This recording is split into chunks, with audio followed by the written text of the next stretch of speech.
Maria Regina acompanhou a avó até o quarto, despediu-se e recolheu-se ao seu. A mucama que a servia, apesar da familiaridade que existia entre elas, não pôde arrancar-lhe uma palavra, e saiu, meia hora depois, dizendo que Nhanhã estava muito séria. Logo que ficou só, Maria Regina sentou-se ao pé da cama com as pernas estendidas, os pés cruzados, pensando. A verdade pede que diga que esta moça pensava amorosamente em dois homens ao mesmo tempo, um de 27 anos, Maciel, outro de 50, Miranda. Convenho que é abominável, mas não posso alterar a feição das coisas. Não posso negar que se os dois homens estão namorando ela, ela não está menos de ambos. Uma esquisita, em suma, ou, para falar com as suas amigas de colégio, uma desmoilada. Ninguém lhe nega coração excelente e claro espírito, mas a imaginação é que é o mal, uma imaginação adusta e cobiçosa, insaciável, principalmente, avessa à realidade, sobrepondo as coisas da vida outras de si mesma, daí a curiosidade irremediável. A visita dos dois homens, que a namoravam de pouco, durou cerca de 1 hora. Maria Regina conversou alegremente com eles e tocou ao piano uma peça clássica, uma sonata, que fez a avó cochilar um pouco. No fim, discutiram música. Miranda disse coisas pertinentes acerca da música, moderna e antiga. A avó tinha a religião do Beleni e da Norma, e falou das toadas do seu tempo, agradáveis, saudosas e principalmente claras.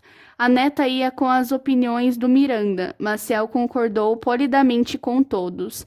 Ao pé da cama, Maria Regina reconstruía agora tudo isso. A visita, a conversação, a música, o debate, os modos de ser de um de outro, as palavras do Miranda e os belos olhos do Maciel.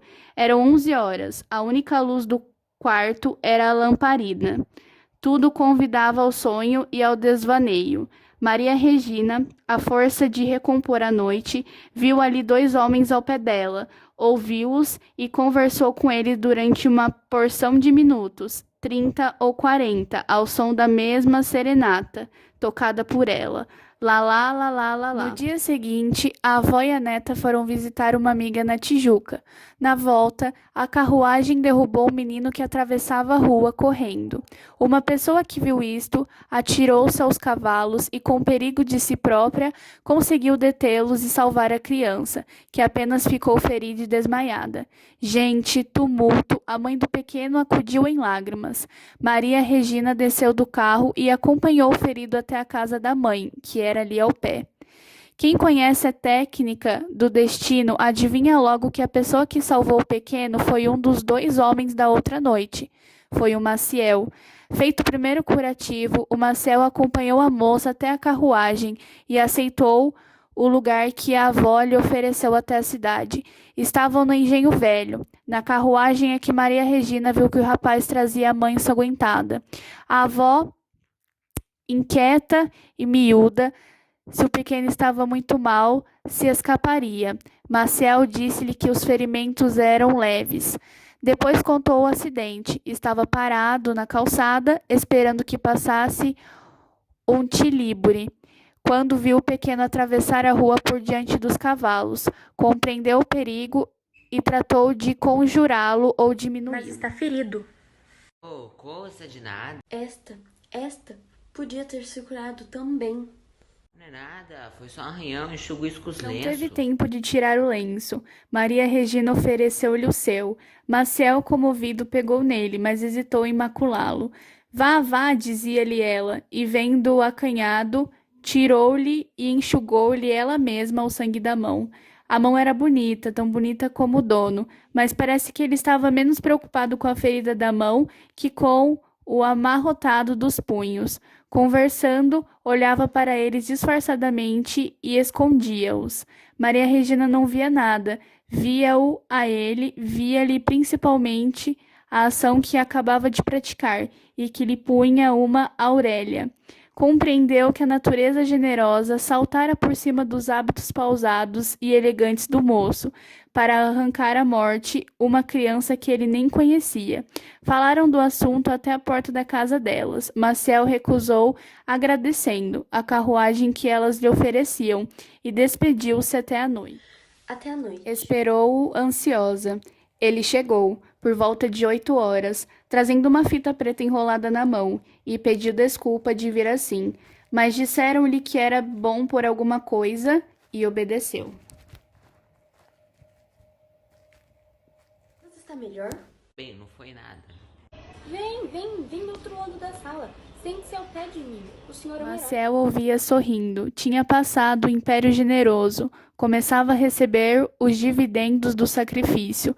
O maior deles era a admiração de Maria Regina, tão ingênua e tamanha, que esquecia a avó e a saia. Marcel sentara-se ao lado da velha. Maria Regina, defronte de ambos, enquanto a avó, restabelecida do susto, contava as comoções que padecera, a princípio sem saber de nada, depois, imaginando que a criança teria morrido, os dois olhavam um para o outro discretamente. E, afinal, esquecidamente, Maria Regina perguntava a si mesma onde achara melhor noivo. A avó, que não era míope, achou a contemplação excessiva de Maciel e algumas notícias da sociedade. Maciel era homem, como ele mesmo dizia em francês, três repandu. Sacou da algibeira uma porção de novidades miúdas e interessantes. A maior de todas foi a de ter desfeito o casamento de certa viúva. Não me diga isso. E ela? Parece que foi ela mesma que o desfez. O certo é que esteve anteontem no baile. Dançou e conversou com muita animação ao abaixo a notícia. O que fez mais sensação em mim foi o colar que ela levava, magnífico. Com uma cruz de brilhantes? Conheço, é muito bonito. Não é Maciel esse. conhecia o da cruz, que ela levara à casa de um Massarenhas. Não era este. Este outro ainda há poucos dias estava na loja do Resende, uma coisa linda, e descreveu o todo, número, disposição e facetado das pedras. Concluiu dizendo que foi a joia da noite. Para tanto luxo, era melhor casar. Concordo que a fortuna dela não dá para isso. Ora, espere, vou amanhã ao Resende. Por curiosidade saber o preço, porque vendeu. Não foi barato, não podia ser barato. Mas por que é que se desfez o casamento? Não pude saber, mas tenho que jantar sábado com o Vincinho Coreia. Ele conta tudo. Sabe que ainda é parente dela? Bom, rapaz, está inteiramente brigado com o barão. A avó não sabia da briga. Maciel contou-lhe de princípio a fim com todas as suas causas e agravantes.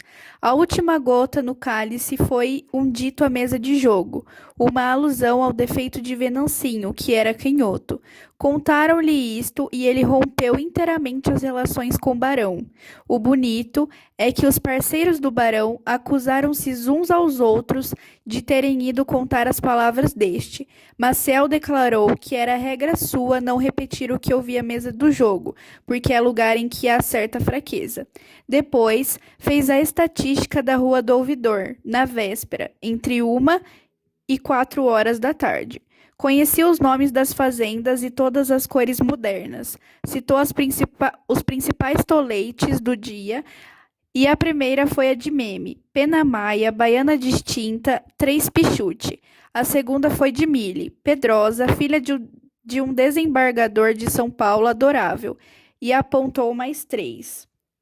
Comparou depois as 5, deduziu e concluiu. Às vezes esquecia-se e falava francês. Pode mesmo ser que não fosse esquecimento, mas propósito.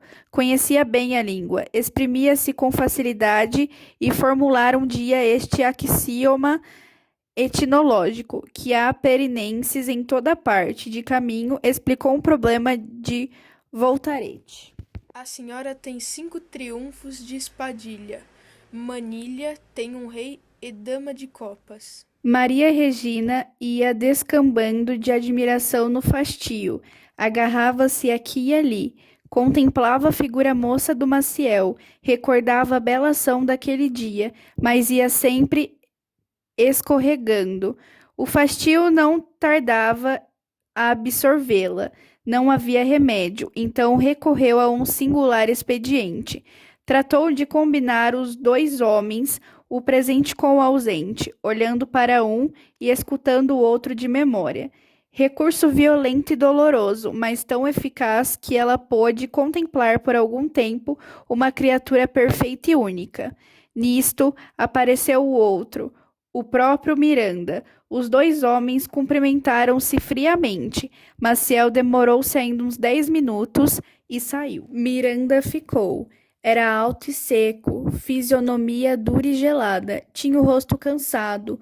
Os 50 anos confessava-se tais, nos cabelos grisalhos, nas rugas e na pele. Só os olhos continham alguma coisa menos caduca.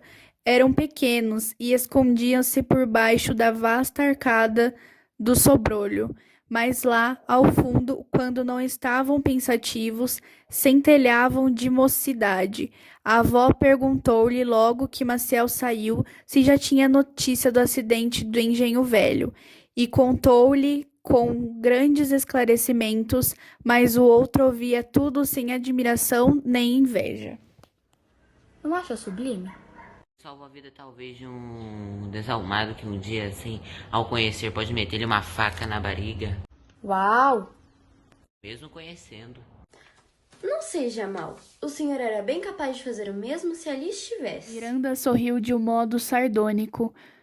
O riso acentuou-lhe a dureza da fisionomia, egoísta e mau. Este Miranda primava por um lado único, espiritualmente era completo. Maria Regina achava nele o tradutor maravilhoso e fiel de uma porção de ideias que lutavam dentro dela, vagamente, sem forma ou expressão. Era engenhoso e fino e até profundo, tudo sem pendantice e sem meter-se por matos cerrados, antes quase sempre na planície das conversações ordinárias. Tão certo é que as coisas valem pelas ideias que nos surgem. Tinham ambos os mesmos gostos artísticos. Miranda estudara direito para obedecer ao pai. A sua vocação era a música. A avó, prevendo a sonata, aparelhou a alma para alguns cochilos. Demais não podia admitir tal homem no coração. Achava-o aborrecido e antipático. Calou-se no fim de alguns minutos. A sonata veio no meio de uma conversação que Maria Regina achou deleitosa, e não veio, senão porque ele pediu que tocasse. Ele ficaria de bom agrado a ouvi-la. Vovó, agora era de ter paciência. 10, 20, 30 dias passaram depois daquela noite, e ainda mais 20 e depois mais 30. Não há cronologia certa, melhor é ficar no vago. A situação era a mesma insuficiência individual dos dois homens, e o mesmo complemento ideal por parte dela. Daí um terceiro homem, que ela não conhecia. Maciel e Miranda desconfiavam um do outro, detestavam-se mais e mais, e padeciam muito. Miranda principalmente, que era a paixão da última hora. Afinal, acabaram aborrecendo a moça. Esta viu-os ir ao pouco. A esperança ainda os fez relapsos, mas tudo morre, até a esperança. E eles saíram para nunca mais. As noites foram passando. Maria Regina compreendeu que estava acabado. A noite em que se persuadiu bem disto foi uma das mais belas daquele ano. Clara, fresca, luminosa. Não havia lua, mas nossa amiga aborrecia a lua. Não se sabe bem por quê, ou porque brilha de empréstimo, ou porque toda a gente a admira, e por ambas as razões. Era uma das suas esquisitices, agora outra. Tinha lido de manhã em uma notícia de jornal que há estrelas duplas, que nos parecem um só astro. Em vez de ir dormir, encostou-se à janela do quarto, olhando para o céu, a ver se descobria alguma delas. Baldado esforço, não a descobrindo no céu. Procurou-a em si mesma, fechou os olhos para imaginar o fenômeno.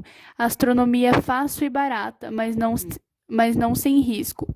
O pior que ela tem é pôr os astros ao alcance da mão, por modo que, se a pessoa abre os olhos, eles continuam a fulguilhar lá em cima, grande é o desconsolo e certa a blasfêmia.